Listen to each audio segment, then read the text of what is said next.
Hello and welcome to another video cast by Kaiser39. Here in this video, I'm not alone. I'm playing alongside my longtime Company Heroes friend, Mutney. Used to go by a different name, now he's going by Mutney. I don't see the logic to it. I thought his former name was better. Anarchy, I don't know. We've had discussions about it. Anyways, we're on McGeckin. I'm going to speed it up here to 2x here.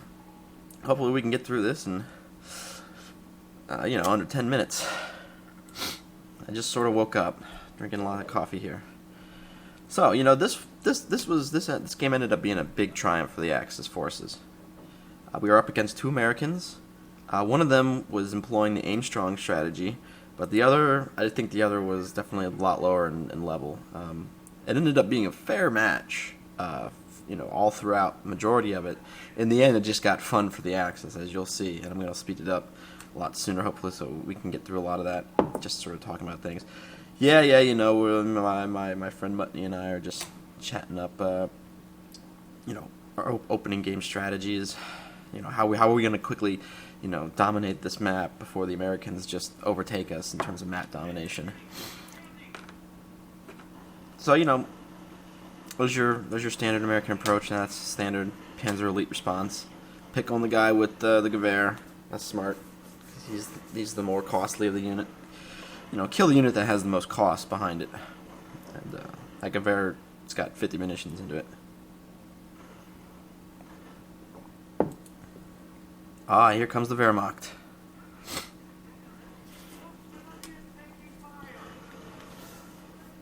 Over the years, we've developed an advanced ping system where we basically read each other's minds by just a series of pings, ping here, ping there.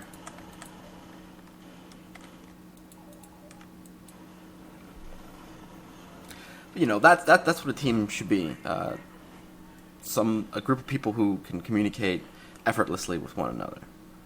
That always makes the best team. Here, I'm forever gonna be using barbed wires in all my strategies. It just seems to make a lot of sense. Reduce the mobility of the American player, and since they're both going American, there's no Bren to come and just run over that barbed wire. Hate the Bren. We'll speed it up here. So we're kind of losing tickets. They're kind of losing tickets. It's going back and forth. Already, it's pretty fair. We're killing a lot of the American players, men. I mean, that's always a good sign early in the game that this is going to be fair for us when we can kill some of them early on. He gets the bars pretty quick. I was 6 minutes in. He gets his bars, but the other player doesn't.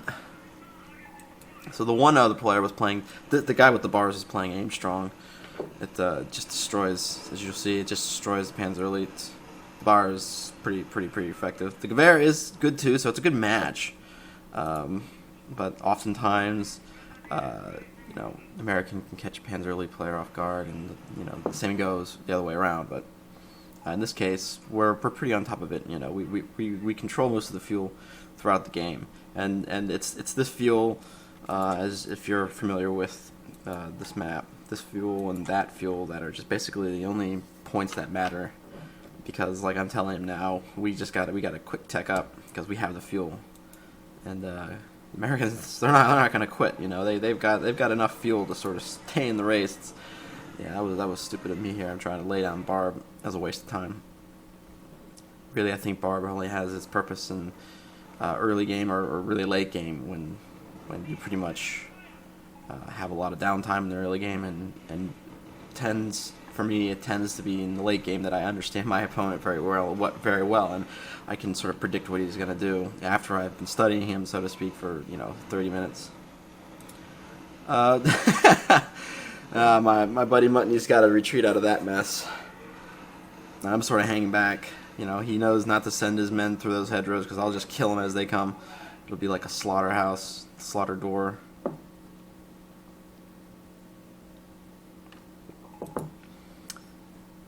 If I was this American player, I'd have spread out my men and started taking as many points separately instead of all grouped up like he did there, because I just rushed my tank in and scared him off with just the threat of crush. because he went bars and he didn't have that much fuel. He obviously didn't have stickies too, so I can again I scare him off with Crush because he didn't go for stickies.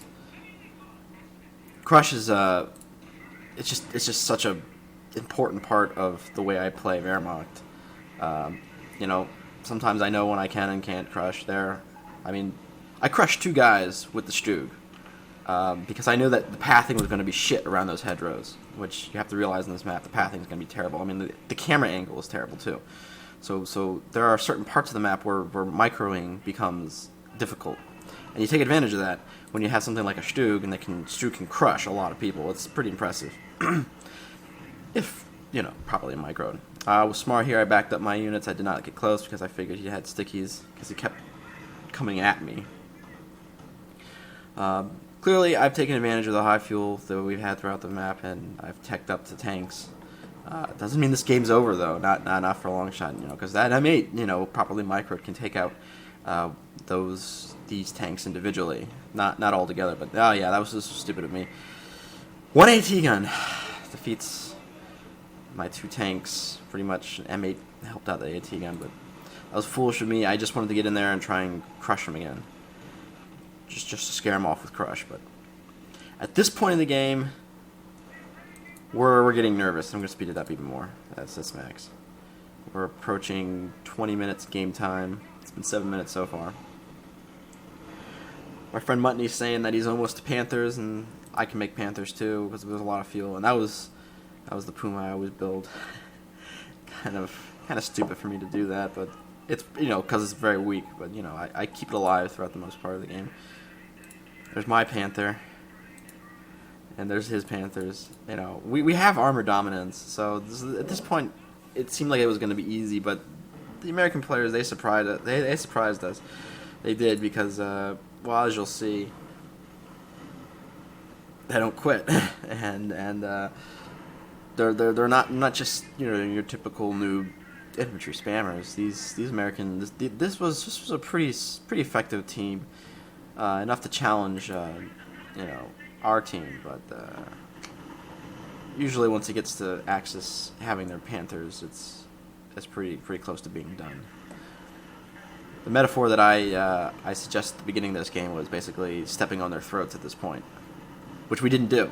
I had to remind him because we were freaking out because they managed to get all the VP points from us because the aim strong strat is pretty good at taking care of my friend Mutney's spam. Yeah, he says blob. It's, you know, his strategy is the blob as well too, and the aim strong strategy is very effective at dealing with the blob. I want to point out that I've laid mines there and laid mines everywhere here because these mines come into play in a big way. And it doesn't look like we can get this game done in 10 minutes. I'm sorry. It'll have to be 15 minutes because even though it's sped up as fast as it could be, it was a long game, like 40 minutes, because look, they have all victory points, and my friend lost one of his Panthers. I learned this cleverness over here a couple years back with the Panther crushing down the hedgerow here because they never plan for infantry to come that way. They usually they usually bar mine there, mine there. Even they tank trapped it there. So at this point, I say, look, don't freak out, and start playing differently because we've been just sending our men into mid, and it was a grindhouse because we all just met in mid. So I said, look, we'll attack left, we'll feint to the right. This is my feint, and we'll attack left. Because left is obviously the most important part on this map. Oh, and I want to say also I OP'd that point right away, and that made all the difference. I used to not do that, but that has truly made all the difference in the world. Because there's his 2 M10s, his M8. I mean, that's a pretty sizable arty force, but not armor force, rather. My friend Mutney has become a master at microing that Panther. He's better at it than I am, I mean, for sure. But he's still foolish with that group. That he likes to group all of his men together, and you know, one artillery strike that he misses can cost him pretty much, you know, the whole game. Here I come with my Panther for support, and we pretty much fight back. Because all the while, I've been fighting here, and in my opinion, this is really the more interesting side, because it has half their priority. I know it. He tries to be smart, clever. Oh, but I built a bunker there. You know, bunkers late game are a smart move. Maybe not early game, but bunkers late game, yes. You know, definitely. Over the years, I've discovered. Oh yeah, that was. Hey, he spent 250 munitions just to get rid of that one bunker. Why? Has a lot of money to spend on, you know, one point. Well, he doesn't have anybody left after that. It was worth it. Get rid of all of his men on the field. It's worth 250 munitions.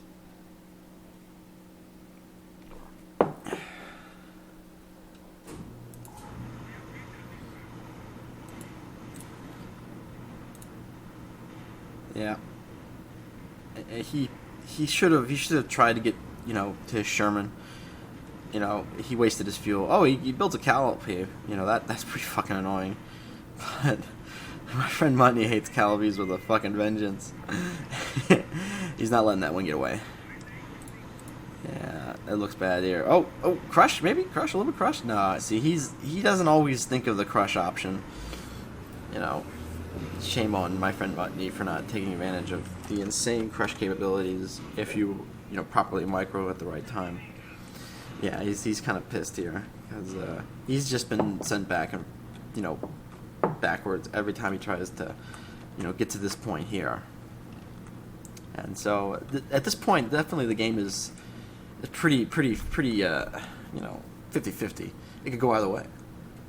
We're down to 200 tickets. They're down to 200 tickets. It's kind of hairy. It's kind of dicey. Here I'm telling him, hey, use those munitions, you know, never let any resource float. So he's like, oh, alright, yeah, I'll build a munitions half track. It takes him a while, though. But he does end up building one. And there he brings out his Yag Panther. He's you know, cautious about using it. Got a Panther, Yag Panther, Panzer IV. Panzer IV, in any armor instance with the rest of those guys, is the first one to go down. It's not a very powerful tank. It's a multi-purpose tank. You know, it's good at doing, you know, most things. So here I combat his one Sherman that he builds. My friend Mutney is on it, man. He's on it. I dropped Artie because, you know, that was the right thing to do. Even though I killed his tank, scared off his, you know, his blob of Rangers, and it's, you know, I managed to get his Sherman. Making the American retreat is almost as good. I want to say half as good as actually killing the men. Because it does save, you know, this is a game of resources, of tickets, so time has to be part of your strategy. And okay, I'm gonna pause it here because this is very interesting. This is where teamwork, team communication comes into play. My friend Mutney is over here, and I have a presence with some, you know, anti-infantry snipers, and I lay down some mines. My friend's Yag Panther is being taken on by two M10s. I don't know what my friend is doing. I think he's trying to micro it back, even though at that point he should have just been focusing on killing the one M10 that was already down like 1 or 2 shots left. But you'll see he's sort of backing up, and this Jag is a Stug basically, in terms of its, you know, gun capabilities. When you micro it, it can't really shoot because the gun is stuck pointing between these tanks here. As you'll see, he'll try and back it up, and that he should have just tried to kill, you know, one of his tanks, because at the moment he's got 2 cannons on him on that tank right now. So here we go. I tell him, look, I lay down some mines, pull back over those mines, go between the mines, and those 2 flanking tanks will make orbit around you as you go, and their orbit will land them into those mines, and that'll kill them or ruin their engine or something, and then you can get away. So, you know, this was a pristine example of good team communication, where I say, look, use those mines, I put them on the field, they're there, use them. And he reads that instantly, starts to back his tank over the mines, takes out one, makes him dance over the other mine. He still has a gun, and my friend is just trying to back away. And look at that. That is the one example of superior Axis armor.